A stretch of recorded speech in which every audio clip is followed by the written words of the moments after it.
you've worked with people in jails, which I found a little detail there, which I thought was very interesting.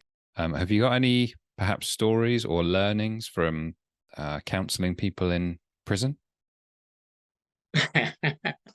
Well, the first thing I learned was that the ideas that I was studying at the time didn't work. So uh, when I walked into counsel and bring somebody to my counseling office in the jail and said to them, I'm your counselor, uh, tell me how I can be helpful. They looked at me and said, you're a fucking white hunky. I'm not talking to you. So I said, oh, this isn't going to work very well.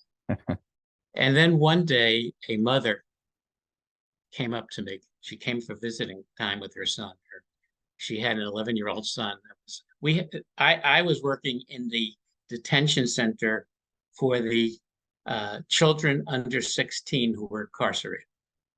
And I'll tell you a couple stories, but this one, the mother said, "You're my son's doctor." I said, "Well, not really. I'm his counselor." And she said, "How's he doing?" And I said, "He's not talking to me right now." And she said, "What? He's not talking to you?" She said, "Go get him." So one of the guards went down to his cell and brought him up. And she looked at him and she said, "Are you not talking to the doctor?" And he said, "No, he's a hunky." And she went whack across his head. And he said, "Don't do that, Mama. Don't do that." "Well, are you going to talk with him?" "No, Mama." Whack. She hits him again.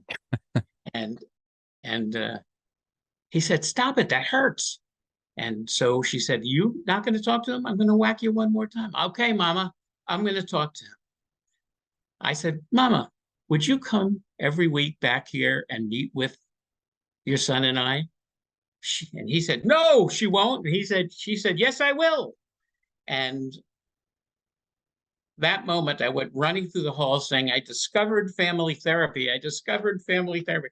And the social worker, so I was a fellow in psychology. The social worker said, "You didn't discover family therapy. There are other people out there doing it." I said, "Wow, why don't they teach that in psychology?" So yeah, there was a realization. One very, very bright young man said to me, "Listen, Doc, if I work with you and you help me, I can't go home. I can't go back to the streets. You're taking away my ability to function as I need to function to stay alive." And I said, "Wow, I get it. I understand." I said, "But maybe we can just talk about that over time, and I not try to change you from being what you believe.